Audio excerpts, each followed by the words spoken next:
that bridge or hybrid version of great are you, Lord, where is he? It's your breath in my lungs. And whenever I hear that, I get this reminder of I was probably one of the first people in our group, our church, to have COVID. Because, I was hanging out down in Corpus Christi and was, I don't need to worry about it. And then I get back and I get a text message from my buddy. Man, we've been feeling horrible the last few days, all day today. So we went and got tested. We got COVID. And, well, you stayed at our house. And I was like, oh, that's awesome. Thanks, guys. Thanks for the gift. Lovely party gift. And so, anyways, I'm sitting there, and for the most part, other than trying to breathe, I was okay. I couldn't smell and I couldn't taste, but the breathing was the hard part. And I remember during that time where at one point Brad was like, hey man, just worship and get your strength back. And so I'm just like, all right, I'll do what I can, like I'm running out of breath going from my dining room to my living room. And if you all knew my old place, my dining room and my living room were pretty much this close. There was just a door between us, and literally a door. But so I'd run out of breath in that time frame, but here I am worshiping to that song, it's your breath in my lungs, and I see my phone light up and I hear the vibration of it, and it's a random message from somebody that's on my Facebook, but I don't know. And they just said, hey, it's his breath in your lungs. Oh, wow. And it just kind of it encouraged me in that moment, because at that point, I was getting to the point where I would, when you start losing oxygen, you start feeling like a tingling sensation in your fingertips. And so I was having these random bouts. It was kind of funny is because they did a meal train for me, but because no one knew anything about what was going on. And so they would come, leave it at my door, then, knock, and then they would go to the gate, and then we'd all have conversations with 48 feet between us, because we didn't know anything about it at that point. And there was no people at this point were drinking bleach and wearing Halloween masks and all this other stuff. Yeah. And I was just kind of amazed at just how good God is in that moment, because it's just it was this reminder and this faith, because the thing that people battled with the most during COVID was the fear of things. There's still people that are still not the same. And even at one point, take this as you will, but as clear as I can see anyone in here, as clear as this camera can see me, I could see this face in front of me, and it was you might as well just say goodbye to everybody, you're going to die. And I was like, oh. Well, obviously that wasn't the Spirit of the Lord, and I just remember going, if you think killing me in this fashion is going to bring you any type of glory or any type of fame and defeat the purposes of God in my life, you have no idea what would happen. And I remember telling this voice that, going, taking me out will cause the gospel to be preached even more than if you just let me live. Never heard from that thing again. But it was just, but people were experiencing this fear, this sense of oh my gosh, I'm going to die. And so I think about that all the time when we go through those moments of just worship and I hear that song, it's your breath in my lungs. and He is great. And so, but thank you guys for coming tonight. That's the end. No. We talked about last week about hearing the voice of God. What is God speaking to you? What is God sharing to you? What is God's word to you in this season? Because we're told, man shall not live by bread alone, but every word that proceeds out of the mouth of God. And so there's this idea that his words, his voice becomes an essence of living for us, an aspect of us being able to live. It produces life. It is life. Exactly. Well, He's the bread of life. And we see, like with the Israelites, when they were coming out of Egypt, God would deliver manna to them every day. But what would happen when they kept it? It would go bad. Maggots and all that. It would if they kept it, it would go bad. There would be worms. They had to use what they were given for the day, not try to keep it for tomorrow because it's a fresh word tomorrow. You get where I'm going? Yeah. Many of us hold on to something from yesterday, yesteryear, yesterweek, yesterdecade, and not obtain the fresh manna.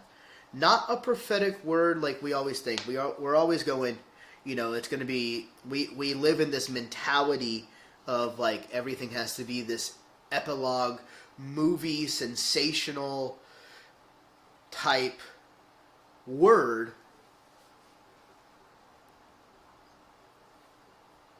And as much as, people of faith try to say that they don't want to be like Hollywood, here we are being like Hollywood, trying to have these huge monumental moments every single day.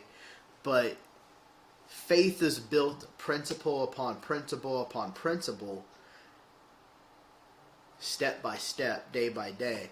You look in Ezekiel 47, and if we look at that from like an anecdotal perspective, before you could get to the water that goes to your knee level, you had to walk 1,000 cubits. Not saying this is reality, but imagine in order for you to get to the place in which God has called you to be, you needed to walk out where you're at for 1,000 days. What if each cubit represented a day? And so, but we always think that like when God speaks, when God shares something, when something's happening in our life, it's always going to be instantaneous. We don't realize that God's more in the journey than He is in the destination. I don't know how many times I've probably have said that since we've started SOS. And He's sharing that when He led the Israelites through a pillar of cloud by day and pillar of fire by night. Exactly. I mean, didn't even need Google Maps. I mean, it's because they're stubborn and complain the whole time. Because they wouldn't just do what He said to do, which we're getting to there.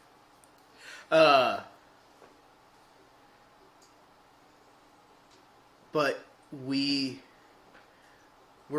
instead of looking to every day for the, you were sharing, you're getting to the point now where it's even in the grocery store you're having like, while shopping. When we start inviting God into those everyday tasks, it doesn't mean that He's like our instant thing, and it's more of this kind of weird gratification thing that I think that we have that feeds a sensation. Is we're expecting Him to take over in some weird sort of way. And it's like, because you invite God into your grocery shopping experience, all of a sudden your cart's going to drive itself and fly through. I'm not saying you, but like typically. That's like, no, I'm not out there yet. But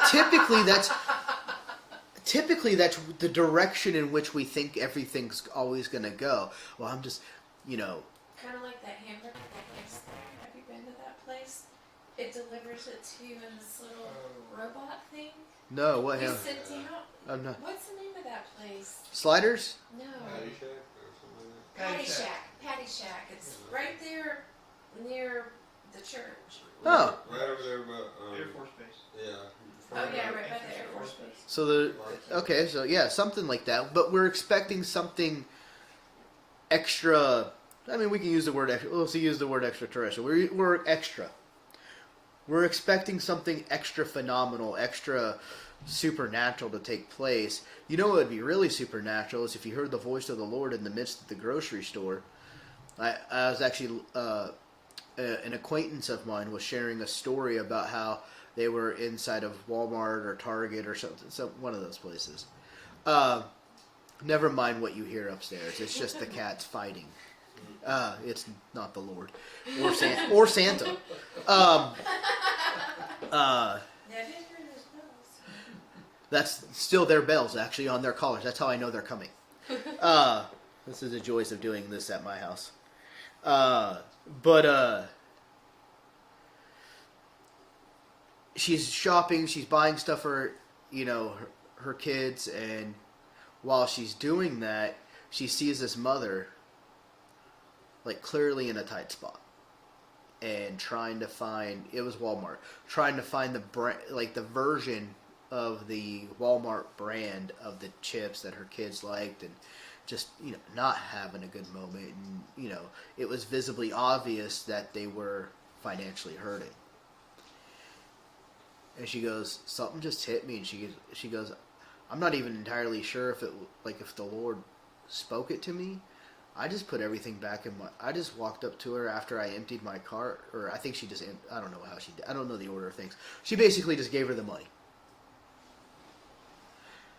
That would be supernatural. If we just acted out of compassion, because I don't think in this story that she actually said that the Lord told her to. Just her heart was moved by what she saw.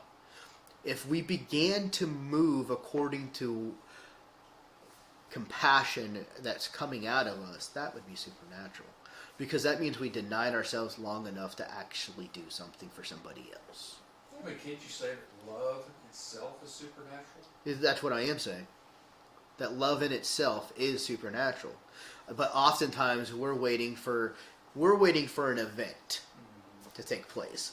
We're waiting for the clouds to break open and the heavens to, and like the throne to descend and fire to come up from the ground. And God's like, just do it. And the Lord's like, I'm just waiting for somebody to do it.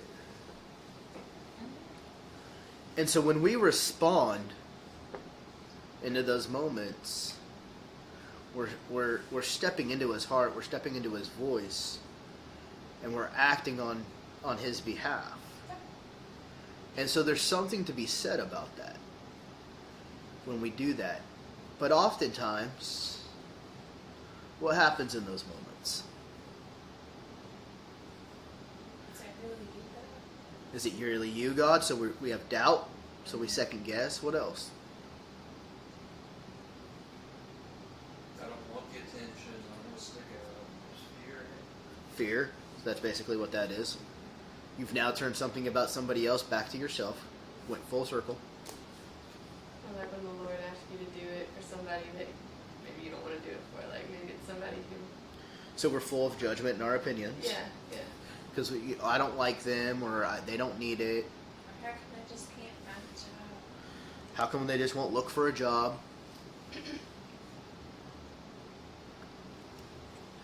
How about, which kind of ties some of this in, if this is you, show me a sign. What that fleece out there? Yeah. And I don't even like fleeces. I don't even wear a fleece. But we show me a sign. I'm waiting on confirmation. We grow hesitant, and the moment of obedience, and we've begun to justify it by over spiritualizing the experience and waiting for an outside event to take place. It still points back to ourselves. It absolutely does, no matter how we do it. And so while we're waiting, Because we're doubting, we think that it's us. So, I don't know how to explain it. well, we're second guessing what we're hearing because the concern is, what if I'm wrong? Yeah, that's what I was trying to get at. But, so that's where I was going. So, I'm sorry. no, you just provided a stepping stone for me to jump there. I have short legs. Made it easier. And we're concerned about being wrong, but what pleases the Lord? Accuracy or faith? Faith. Faith. Faith. Scripture tells us it's faith that pleases the Lord. Faith is the stepping stone to obedience. So he's not even saying, we're thinking that the obedience has to fit inside the exact thing that we are interpreting God as. I remember one time when I was living in Canada, we were doing this college outreach, and the Lord told me that I was going to come across somebody in a red shirt. And I had this picture of this red. Do you know how many people were wearing a red shirt that day? A lot. Many, many, many people. I was at a college. I'm pretty sure their color was, one of their team colors was red. But you know how many people I spoke to? None of them. Because it didn't match the red in my mind, in how I saw it should be. You want to know how many people I could have spoke to? All of them.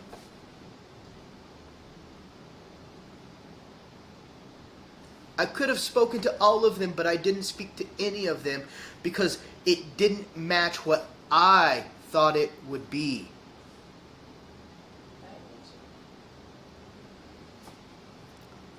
So, God speaks to us something, and somewhere in there, it's really fear. It's not the fear of the Lord, it's the fear of man, because it's man's kind of fear that comes up, but it looks like holiness, but it's nothing but full of holes, because all it is saying you should be afraid if you don't do this exactly right, he will pummel you into the ground and smite you. But it's not the accuracy that he's looking for. He's looking for the faith that we used. Hey, you two, knock it off right now. It's the faith. It's the faith that he's looking for, that you walked into to actually be obedient in the first place. It's the doctrine of demons that told us that he's looking for perfection. He found perfection in his Son. He already offered to be our perfection in the first place. I will be your righteousness. If I remember correctly, it's Jehovah Sidkenu. I am the Lord God, your righteousness. So he already offered to be our righteousness, which is our perfection. Our holiness doesn't even come unless it's through faith. It's not by our actions. Then if it was by our actions, we wouldn't have needed Jesus. And Paul said, if you're going to practice one part of the law, you might as well practice the entire part of the law. So if you're going to try to fulfill this whole righteousness thing on by yourself, you might as well just walk out your entire salvation by yourself, because you don't need the avenue which I provided for you, which is like, my yoke is easy, my burden is light. But if you want to not carry my yoke and my burden, go for it.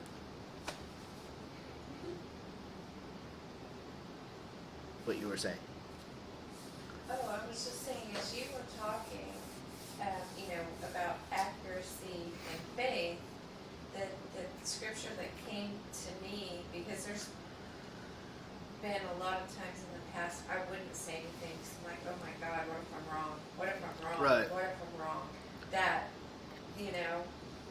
and that scripture just came to me. We know in part, prophesying part. God doesn't say, I'm going to give you everything, boom, right here, right now.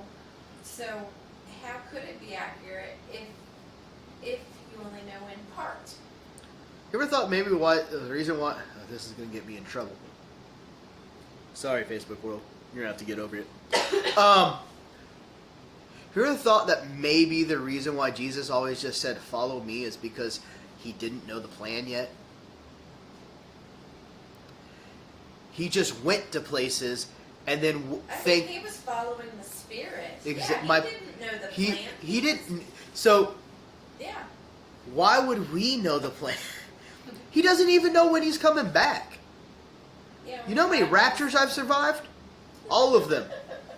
So far. Every single one so far. And probably even all the ones I didn't even know about.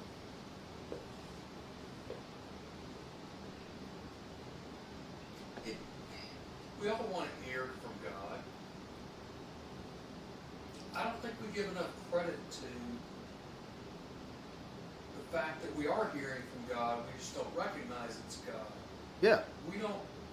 Yeah. If God has to come and speak to us in a way that's like supernatural and all that to get us to show kindness and love to other people, what does that say about us? We're missing it. We're missing. We're waiting for the big event. Yes. If we just follow our heart, follow love is God's love, and if we feel compassion towards someone in Walmart, and all right, well, that's God. Exactly. It's simple. Well, we take on his nature. It just goes back to when was that popular? What would Jesus do? You know, Well, I don't know when it's not. WWJD. But I mean, that's really what it all boils down to. When we're presented with something, we need to ask ourselves, what would Jesus do? What would love do in this situation? And just do it. Exactly. And so, but we've built this very meticulous process because we like formulas, we like patterns. When you drive to work, do you drive a different way each time? No, you drive the same.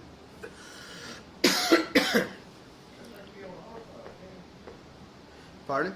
Be on autopilot then. Yeah. We like to be on autopilot. We like the road that's easy and wide. Because why? It's easy and wide. And so what we're trying to the idea is for us really we have this idea that in order for us to walk in obedience is really just us to follow him. But there's a difference between not bearing your talent, and doing something and losing versus just bearing your talent. And when we don't do anything, it's kind of like, I wish you were hot or cold, but you're lukewarm, so I spew you out. So we're afraid of doing anything, and so we sit still. But in all reality, all we have to really do is just take a step forward. I always think about Noah didn't know what rain was. Nobody knew what rain was. But yet, he just did what the Lord told him to do. He'd never And built none of it made sense. a boat before.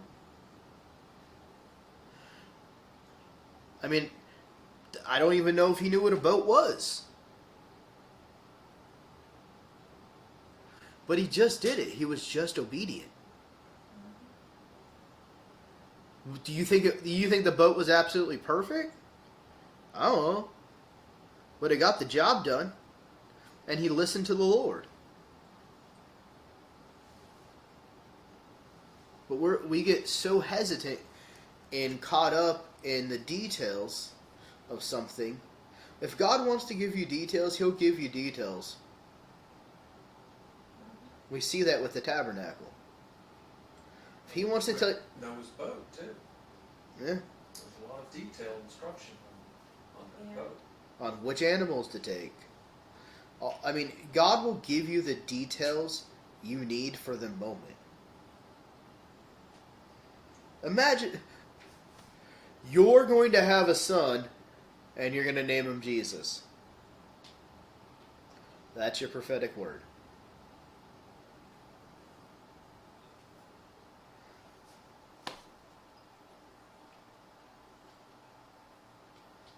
What do you do with that?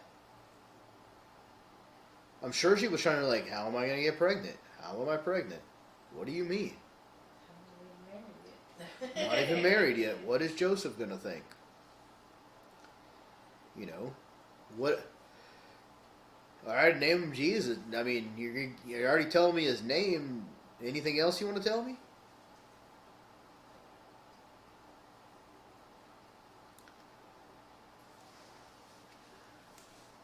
Mystery is a good thing. I've even made a practice in my own life where if I don't know the answer to something, what did we do when we didn't know the answer to something, let's say in 1990? Look it up. Huh? Look it up. How would you look it up? What Google? Encyclopedia. So The library. Just Library. research. you didn't know for a while. Yeah. You had to go find it somewhere though. I mean, like if you were like, I wanted to It know wasn't instant. I couldn't pull the phone out and be like, "What's Google say?"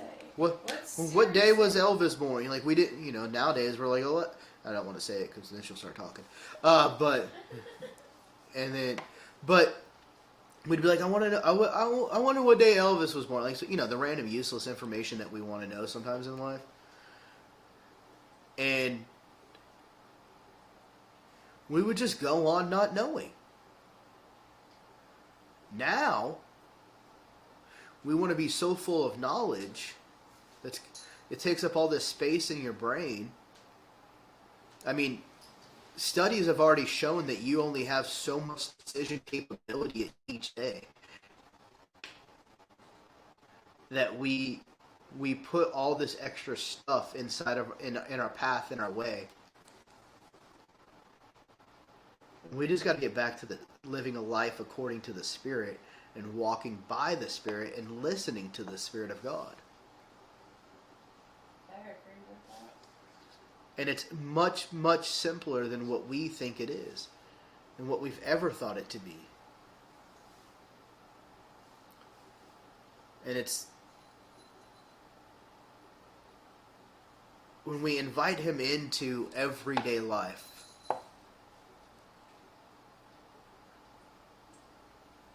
Whether it's grocery shopping, working, in the office, working on a truck, a plane, whatever you're working on, He'll speak to you. The number of times that people have presented technical problems to me and I didn't know the answer, but if I sat still long enough, all of a sudden, what was definitely not my idea would pop in my head. That's Tom. How often are you presented with a situation where you're like, well, I don't know what's causing this? I'm in at work. Okay. No, the problem I have is I don't like that still small voice. You gotta talk over my tool because when I have a situation that's kind of new Yeah. or I haven't seen before, it's like I can hear already what's wrong with it, but I have to beat myself up for 2 or 3 hours before I actually come to that conclusion. Right. So. Yeah, I mean, most of us do. We have to step away from the familiar knowledge that we have and allow an opportunity for God to intervene, to break through. Oftentimes, the breakthrough that we think that we're experiencing, this will mess up the charismatic world. The breakthrough that we often think, and you guys come from a background where breakthrough was like every other day, apparently. But like, the breakthrough that's often happening for people's lives is actually God finally being able to get through our hard head. It's not us stepping into something miraculous. It's us stepping out of the way, and getting back to the things of the Spirit, getting back to the things of God, and not doing things according to the carnality of our mind. Because we're constantly living from here, but we're called to live from here, from our spirit. But the but the challenge is, This one's not gonna go psycho on me like the No, other it's one, not. right? maybe, he just loves affection. Well, I would love to give him a. It's just my daughter's cat, when it starts nibbling on you, all of a sudden it's like, oh, I'm going to be a vampire. So I'm just wondering, is this one going to do the No, same? not at all. He Okay. doesn't have a rough bone in his body. He only wants two things in life: to be pet and to be fed. Okay. So, So, go ahead. if I'm hearing you correctly, and I believe I am, a lot of the breakthrough that we're desiring, it's not because there's something that needs to be broken. It's just that we're listening through our head, and we just need to flip that switch, because it's all this stuff in our head that's the obstacle. It's 98% of the obstacle is in the mind. You know that saying, the gut feeling? Mm-hmm. Have you ever had like some I've kind of experienced recently? So understanding my gut feeling is actually closer to perfect or right than what I come up with later. Not only in execution, but just in general. You know, it almost seems instinctual. Yeah. And, you know, instinctual or spiritually led. Yeah. It's hard to discern, but it's worth thinking about it that way. Yeah. Your gut feeling. It's hard to really picture your gut feeling because it's so instant. Like for me at least, it's like it doesn't have any weight, or the idea or feeling or whatever I get when I have it is it's extremely heavy, but it's very quick. It passes really quick. Yeah. I mean, when you're in a project or a scenario or a situation or, you know, conflict or whatever, and all of a sudden you have what seems like all of a sudden this outside thing drops something into you, and then you realize, wait a minute, that's what I'm supposed to be doing. And so, but it's challenging because of, like, you know, what you're saying is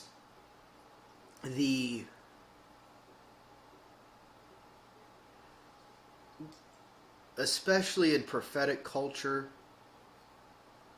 and that's like, I really try to simplify and almost de-spiritualize it because it's become overly spiritual in a way.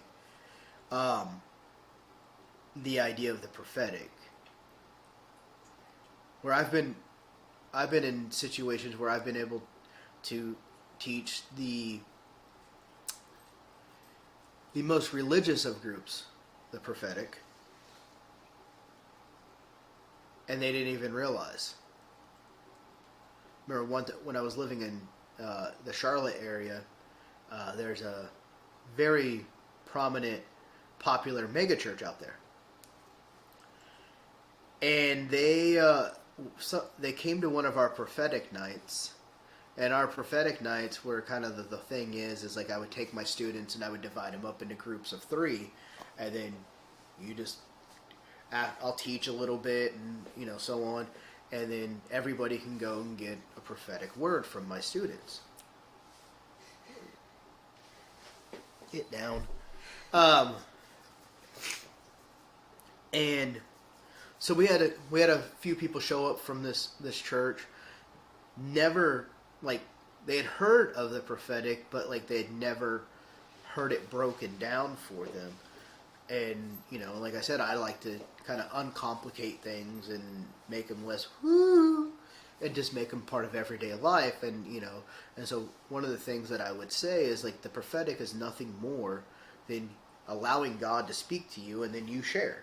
That's, you know, it's edifying, it's encouraging, it's exhorting, it's a building up, it's all these different things, but it's really simple. It is as simple as being close enough to God to hear His heartbeat and then interpret it. And then, you know, they were a little hesitant, but they started getting in the lines for the different groups of students. And after, you know, getting a chance to talk to them, they're like, you know, we've never seen anything like this. This is the coolest thing ever we've ever been able to experience. But sometimes we just need things broken down into a simple form. And realizing that part of what we're looking for is, you know, the mighty burst of wind.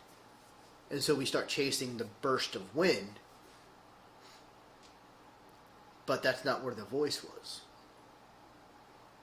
And we'll hear the thundering, the loud thundering, but that's not where the voice was.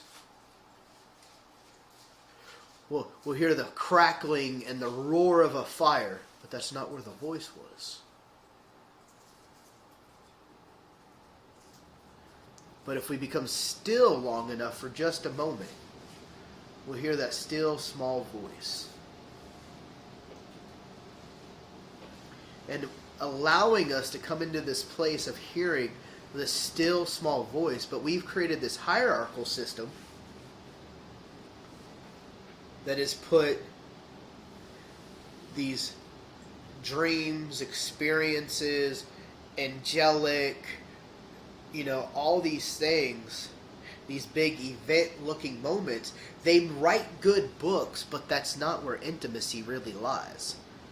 We think that because if we have true intimacy, that we can go from vision to dream to angelic encounter, but real intimacy is becoming like John the Beloved, and we just lay against him and he can whisper.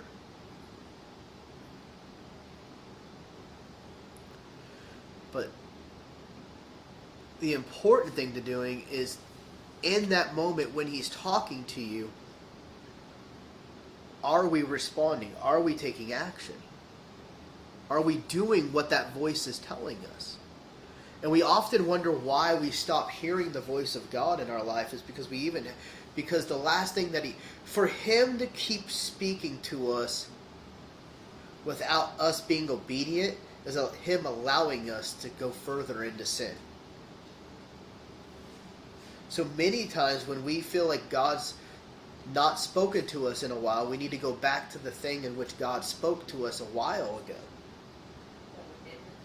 that we haven't done yet. I even saw, you know, one thing that made an interesting point is, are we questioning whether or not we heard God, or are we questioning whether or not what we heard we like? Because oftentimes we're waiting for a voice to come in and speak something we like. There's all sorts of voices coming straight at us, Bob. There's all sorts of voices that are speaking at any given moment. You have the voice of mankind that's speaking at us. You have the voice of fear trying to find a way in, and to weave its way in, inside and out, and just try to, if it can find somewhere to snuggle into and pry. Like, think about like when you're trying to pry something open, you only need a small gap, and then once you have that small gap to get that leverage in there, you can crack that thing open. And fear will try to come through and look for that small crevice that it can get into and try to crack that thing open. And if it can crack it open, then it can just walk right through and have a field day. And it'll do everything it can to make it look supernatural and make it feel like it's a warning or make it feel like it's something good. I was even telling somebody yesterday, if what you hear creates fear and panic, it's not the Lord. And then, pointing, because they had heard something and they're like, where in the world did that come from? And from the outside, from a carnal perspective, it would look like wisdom.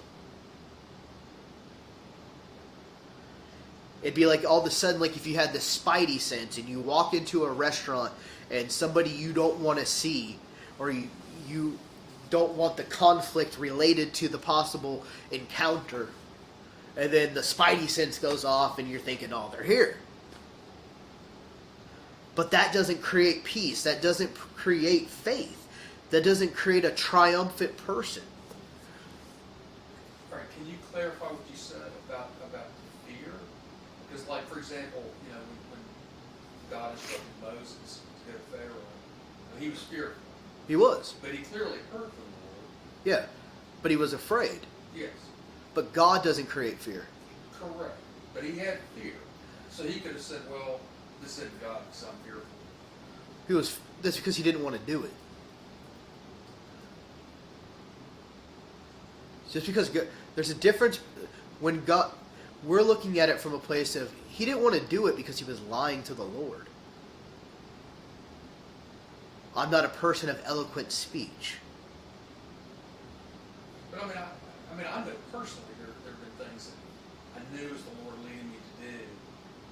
But that's But I not. was fearful But about he didn't it. create the fear. Correct. That's You correct. created the fear. But if I'm saying, well, I have to have peace. If I'm saying it's There's only the okay, Lord if I have right? peace. Okay, I get See what you're I'm saying. Just because the Lord tells you to do something doesn't mean that it's going to have peace with it. That's the issue. We think because the Lord tells us to do something, but God isn't creating the fear. God's helping you get over the fear. I am for you. Pardon? I am for you. I am for you. It doesn't mean it'll be easy. It doesn't mean it'll be easy. I mean, look at Jesus in the Garden of Gethsemane. He initially in the presentation that you have is that Jesus was not wanting to go through the cross. But at one point, even when he's sitting there looking for his friends, looking for his moral support, if you would, his emotional support dog. No, he didn't have an emotional support dog. He wasn't. He didn't live in 2022. Yeah, and He at one point he knew what the Lord had showed him that was a necessity for him to do, and he had to make the decision to cut off his carnality, to cut off his will, and then, all right, I'm just going to do this. I mean, I even go back to when I did my surgery.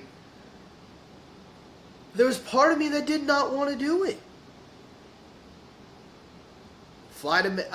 You realize I had all these small steps that I had to endure in order to get to where it is that God was telling me I needed to go.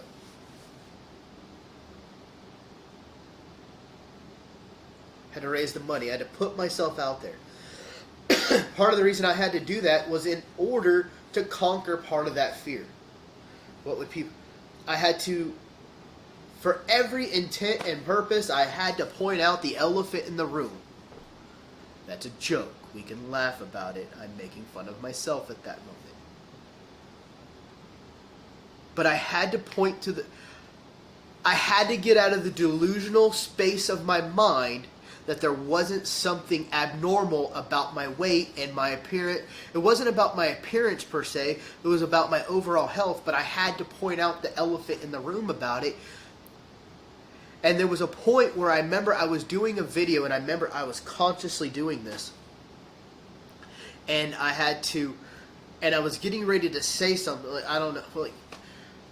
after doing a numerous amount of videos and stuff like that, you don't really ever practice or rehearse anything you're going to say, but you have like, you realize that you have like the split second moment between what you're saying and what you're about to say. And like, so you kind of have it in your mind. And I realized in this point that I was getting ready to say how much I weighed when I moved to Shreveport. For me, it was embarrassing. What would people think about me? What are they going to say? I've had to learn in my life that if I love this because it was what's his name? Jesse Duplantis said this: embarrass sin before it embarrasses you. But I also like to kind of take that same statement, embarrass shame before shame tries to embarrass you. And so what I had to do in that moment is I had to realize that, am I going to say this or am I not? And so I had to exploit it. Because then it was no longer me just saying I was, when I moved to Shreveport, I was over 550 pounds. It had to come now to the point was I was just a little bit away from being eligible to be on my 600-pound life. I had to put it into perspective for myself and for others to realize why what I was about to do was a necessity. But then not only did I have to overcome that, I had to make the conscious decision to get on the plane to leave. I had to jump through all the hoops to even do it. I mean, who schedules and gets an echocardiogram within the same week? Even the doctor was like, I don't know if we can do it. And then get it read the same day. Wow. Like, that was the favor of the Lord on this. Yeah. And then, honestly, I was nervous as all get out. Plus, I had all the prophetic words from, like, random, like, things were coming out of the, like, left field, like, about, I already had the Lord speak to me in this point that, like, if I didn't do anything, that he was going to take me home. Why? Because to speak to me another thing, and living in the current state of physicality and health that I was living in would have actually built my own hell at that point. And so it was better for him to bring me home than allow me to live in a place of creating my own hell, because that's exactly what Judas did. And when we don't do what we've been told, we essentially for lack of better words, and not to try to do it through like hellfire and brimstone, but when we're not obedient to the voice, it's just us laying another brick to the thing that we're about to call hell. Some of the warfare we're living in, some of the warfare that people are living in is not warfare at all, it's disobedience. I believe that. Because in James says if you know to do good and you don't do it, so God's told you to do something, you don't do it. Is this right? It says to him it's a sin. Yeah. So God's told you to do something, but you don't do it because of doubt, fear, whatever. You haven't done it, so essentially that's sin. There's really no gray area there, right? No. But if we don't get back to the place, and I've been saying this for a couple months now, we're going to come into a point that if we don't learn how to be obedient to the voice when it speaks to us, it's going to be life and death. Like it is now in a spiritual sense, but we don't realize that spiritual sense is also echoing the natural sense. But it's literally going to come into a place that if we don't become obedient, if he says you need to take 3 steps to the right now, and you don't do it, it could literally be life or death.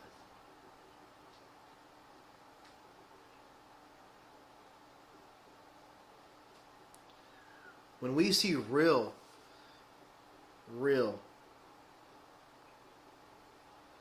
like civil war, when we see real brother against brother type stuff, and we're not obedient to that voice, it literally will mean life or death. This is an opportunity to get into that place. It's not about being weird about it, and it's, and like I said, I ran a ministry school. I've had people, my God's a peculiar God, and so I'm peculiar. No, you're not. You are weird. God is the God of a peculiar people group, but that's because there's an aspect of you that's supposed to stand out, but not because we're. Now, on the other hand, I mean, did God have Ezekiel lay on his side? Yeah, for a long time. Did God have Ezekiel cook his food over feces? Unfortunately. Does that mean God will have you do things for obedience sake? Yes. Hosea had to marry a prostitute.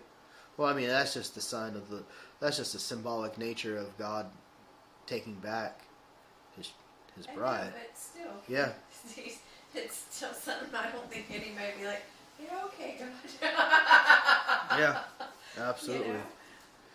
And so I think it's incredibly important that we become obedient once again. Yeah. And listen for the still small voice. Because if we're not listening to that still small voice, and we're waiting for the thunder, we're waiting for the mighty rushing wind or the fire, we're going to miss the real intimacy. Mm-hmm. We got to get out of our hierarchical system of how we think the voice of God works. Because that hierarchical system of how we think the Lord works is not how it works. It's the still small voice. That's the pinnacle. That's the top knot. That's the other door. But I mean, that's what distinguishes us from the animal kingdom. well, I mean, they listen to my voice. I mean, just, that love, Yeah. that spirit. Yeah, I mean, at any given moment, I mean, you look at Isaiah 58. Is this not the fast that I have chosen? That you would clothe the naked, that you would feed the hungry, that you would lift the burdens off the oppressed. I mean, we already have instruction at that point. And it goes on and on and on. But it says that after you've done these things, then it starts talking about how your healing comes. Your healing. So he's saying, if you go out and actually take care of those around you that are in a place of needing it, you yourself will actually become blessed by it. Not because of the way you feel, but because you start stepping, and what's happening is you're stepping into his likeness. You're stepping into his nature, and part of taking on his nature is you're stepping into his wholeness. So it's a blessing. Yeah. It's a blessing. We gotta remove the excuses. We become so comfortable with our excuses when it comes to being delayed. Delayed obedience is still disobedience. And so we prolong it, and we wait for all these other opportunities, we wait for all these other scenarios, and we wait for this, and we wait for people tell me, oh, I'm gonna give to this once I have the money. Now, granted, you can't squeeze water out of a dry sponge. I understand that. But oftentimes when we say that is we're waiting for a surplus. I'm waiting for more to come in, and then once that happens, then I'll give out of my abundance. But if we were just obedient, That's what they all did at the temple, except for the widow, who just gave out of their surplus. Exactly. And we saw how that went. When we operate by obedience, there's something that we step into that favor, because now he knows that we can be trusted. And when people walk in obedience, and he knows that he can trust him, that's where whatever is needed to do whatever task is present. He's not going to give you anything if he can't trust you with it. That's stupid. Exactly. That's just stupid. But the thing is he'll give us something, but if we don't actually do it, I mean, after a while, after you ask somebody to do something for you, and you ask them, and you ask them, You quit asking. eventually you just quit asking. Yep. And hopefully they eventually do it. Even if it's months down the road. Which also is, stop offering to do stuff if you ain't got the time for it. You know? But it's really a necessity for us to lay down all the excuses, to lay down all the reasoning, and step back into faith. Because we've tried to ascend to the Father through knowledge. But you have to come through Jesus. We've tried to use our intellect and our methodology. Essentially, if you really break it down, instead of going through the Son, we're trying to access the heavens through sorcery. What is that scripture where Jesus said that if you try to enter without going through him, he's the gate? What is that? That you're a thief and a robber? Yeah. That's what it is. So, yeah. And I think of that scripture too in James about the sensual wisdom, Yeah. the worldly wisdom. Because I've even, myself, I'm just going to be really transparent here, just in the last couple of months, I've found myself seeking more knowledge rather than seeking more Jesus. Right.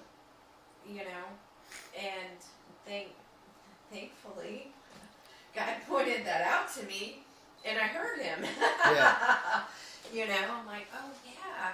I even told Tom, I said, I don't think I'm supposed to know all these things. I have no other way to say it. Yeah. I mean, we always look at the knowledge of evil.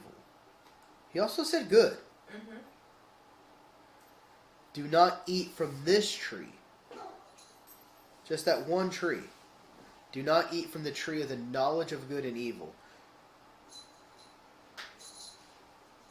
Because, in which, what do we always... Because the stuff I was learning about wasn't evil stuff. No. But I'm like, it was still all stuff that was pointing Back to you. Yes. And carnality. Mm-hmm. And when we think about it, he told us not to eat from the tree of the knowledge of good and evil. And what do we classify discernment as? Knowing the between difference doing good and evil. So, And that's really not discernment then. but what did he... But everything else was edible. He didn't want us to have knowledge of this, of good and evil, because we were only to have the knowledge of God. Thus, discernment isn't knowing good and evil. Discernment is finding God in the midst of a situation.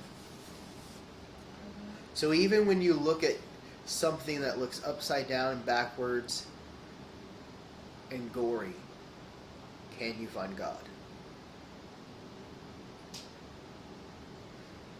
Because no one was looking at a man who was struck by a cat of 9 tails 39 times, with bones disjointed, a crown of thorns, and blood coming down, jaw dislocated,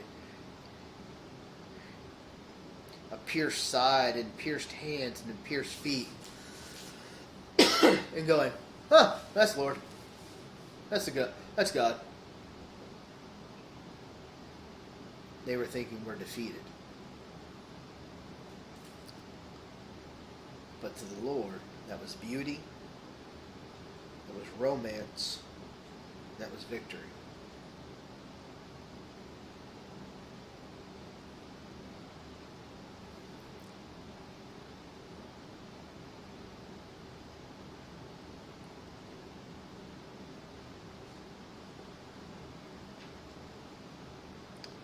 Anyone got anything?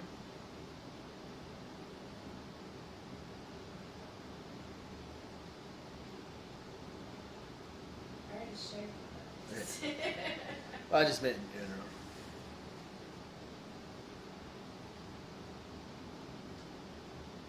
I agree though with what you're saying.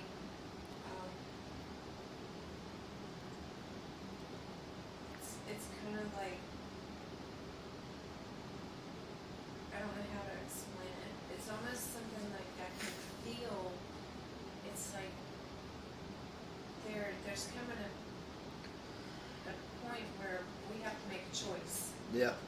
Well, yeah, we do. Us or him. It's a choice. Yeah. And we're going to be presented with it, and which way you going to go. Exactly.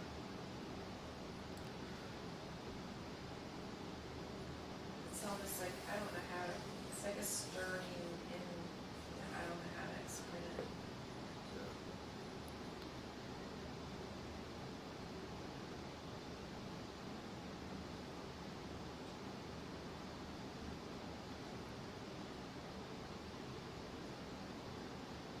Gentry, do you know what a prophetic word is? Yeah. Are you familiar with the term? I don't know. Reestablish it. So a prophetic word essentially is a word or a few words or sentences. Basically, it's something that's as if God speaking to someone on his behalf about someone else. In 1 Corinthians 14, it refers, 14, that it says, eagerly desire spiritual gifts, especially that you may prophesy. And what that means is to edify, to encourage somebody, to lift them up, whenever, as God leads you. And if you're okay with it, I'd like us to just take a moment, encourage you tonight, lift you up. You good with that? Yeah. Cool. And I'll start first and give other people time to figure something out. Look, because the Lord told me, He goes, you guys need to lift him up tonight, encourage him, and so that means the Lord, one, you're on his heart. And what I saw was this. I saw this picture, and it looked like this old rusty iron gate, like those black wrought iron gates that you would see, and it looked really kind of like desolate and deserted and everything, and overgrown. And I watched it open up for you. And on the other side of that was this beautiful garden. And where you could just walk through and just enjoy, for lack of better words, the serenity that's there. And what that is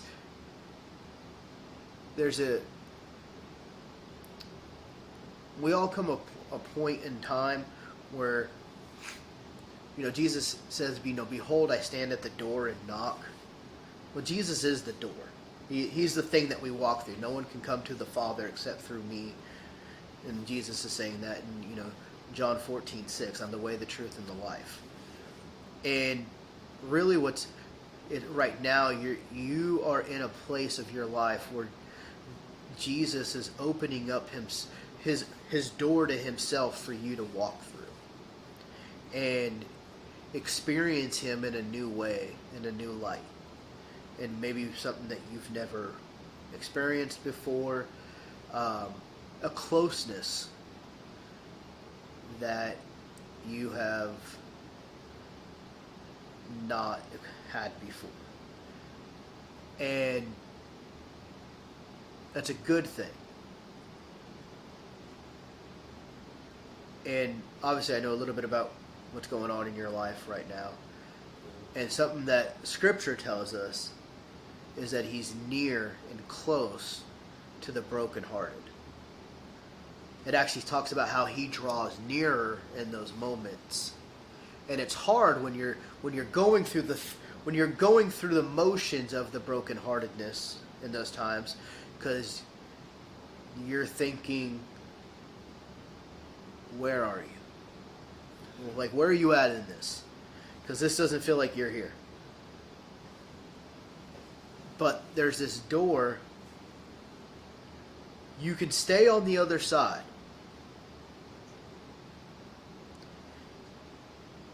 And you will live everything you're feeling to this day.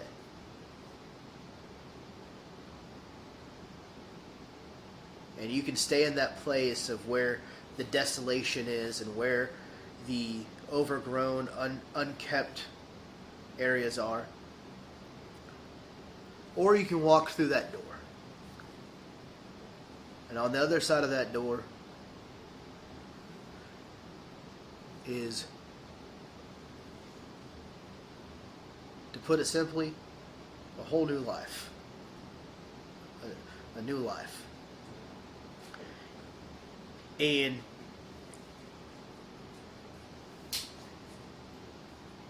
tell me if I'm wrong in this, not just because of what's going on now, but kind of for a while, it's always, not just recently, but before,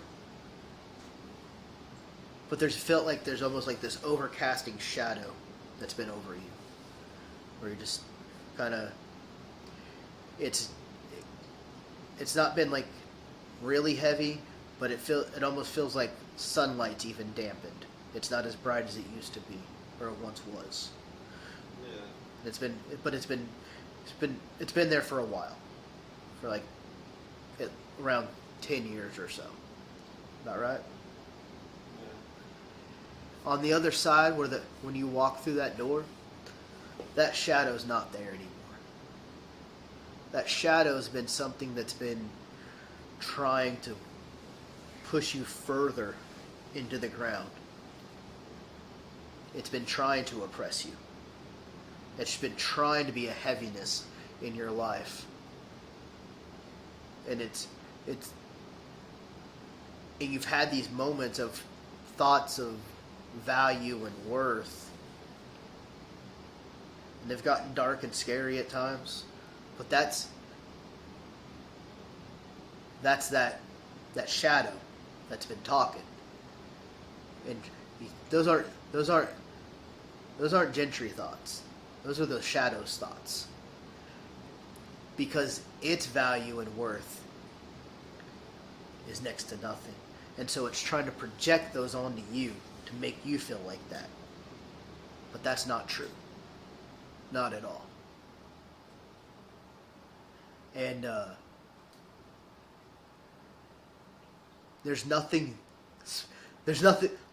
specific you have to do. It's more of a, Lord, I just want to walk through that gate with you. And you can live that now. It's not something you have to wait until later. It's literally, you just do it. And that's a decision and a conversation between you and him. But it's an invitation in this time of your life right now, where he's like, if you want to, son, I'll walk through this with you. Does that make sense? Yeah. Anyone else? Go for it. I've never, I was like, is he gonna be done? Is he gonna be done? I've never felt like that before. Cause this goes along with what Wes is saying, you know, it was just coming to me as he was talking, it was like the Lord was saying, on the other side of that gate, he said, I will lead him with still waters. So I knew that was from Psalm 23. I went to look up the whole Psalm 23, and I want to read this to you. I'm going to put it, though, I'm going to put you in here, okay? But I'm reading it from the Passion Translation. But when I read this, this is what I see on the other side of the gate. It says, Yahweh, which is God, is Gentry's best friend and Gentry's shepherd. Gentry always has more than enough. God offers a resting place for Gentry in his luxurious love. His tracks take Gentry to an oasis of peace near the quiet brook of bliss. And that's where he restores and revives your life. He opens before you the right path and leads you along in the footsteps of righteousness, so that you will bring honor to his name. Even when God's path takes you through the valley of deepest darkness, fear will never conquer you, for God already has overcome that darkness. God's authority is your strength and your peace, and the comfort of his love will take away your fear. You'll never be lonely, for God is near. God will become your delicious feast even when your enemies dare to fight. God has anointed you with the fragrance of the Holy Spirit and has given you all that you can drink until your cup overflows. So why would you fear the future? Only goodness and tender love pursue you all the days of your life.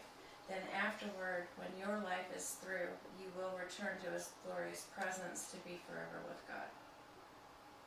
That's what I was hearing. And that's what he has on that other side.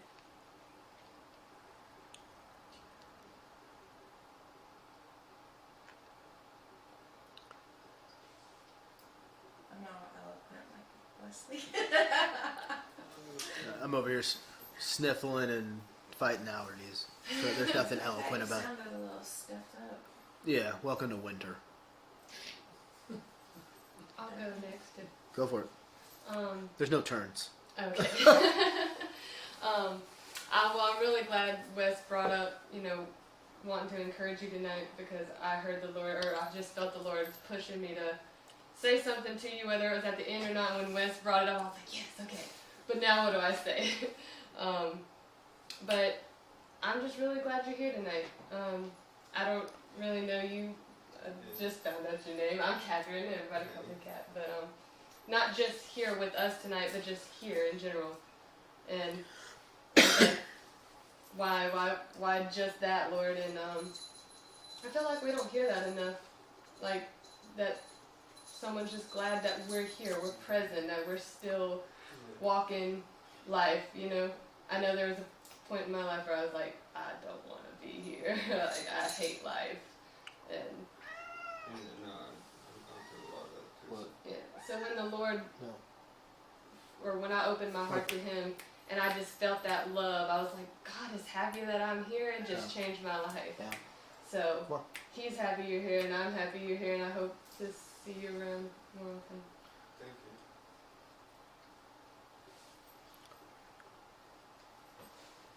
you.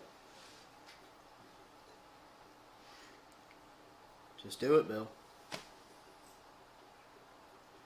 I just in awe of what Kat just said. We don't have to have some big flowery word from the Lord, to edify one another. Just to recognize someone for, just being here, and that's just cool in and of itself. We don't need anyone here because we need something from you, or it's just we just like being in your presence.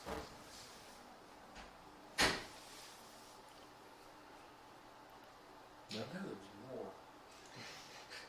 But no, there's just, what you said, it was just so simplistic and really just beautiful.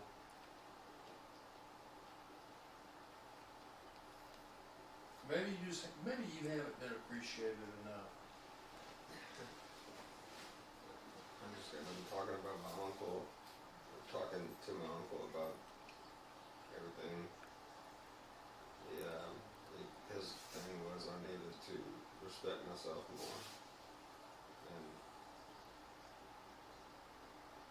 a lot of reasons for that, but Well, you know, when Wes was talking about, you know, experiencing embarrassment and talking about, you know, his past, yeah. you know, we have to come to peace with our past and not, you know, whatever it is. I mean, it got us to where we are today, and you know, if we're ashamed of anything in our past, it's going to be like a shadow right there that's always haunting us. Yeah. And it's all good.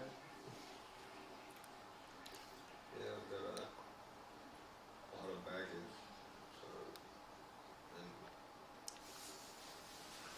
my mom passed recently, and yesterday, for the first time,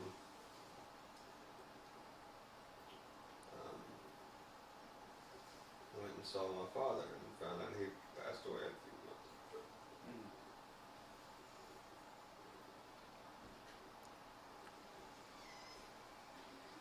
But I have brothers and sisters I've never met. So there's I had a niece that was really excited to see me. She always wondered who I was.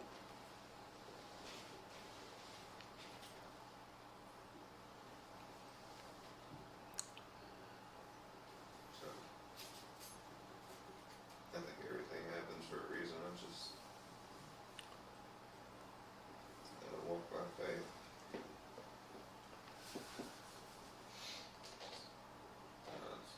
It's hard to be okay with what you don't know when you don't know. That's what's beautiful about faith.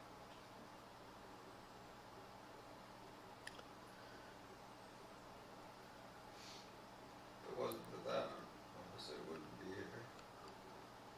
I would have, I just literally wouldn't be here. But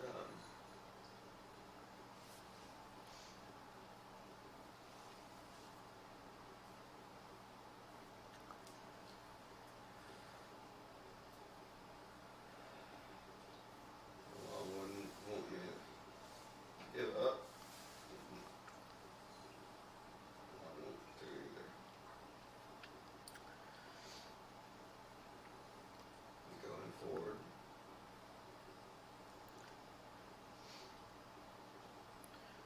You know, we do have to walk by faith. But one thing in that, because as I heard you say that I had, I just have to walk by faith.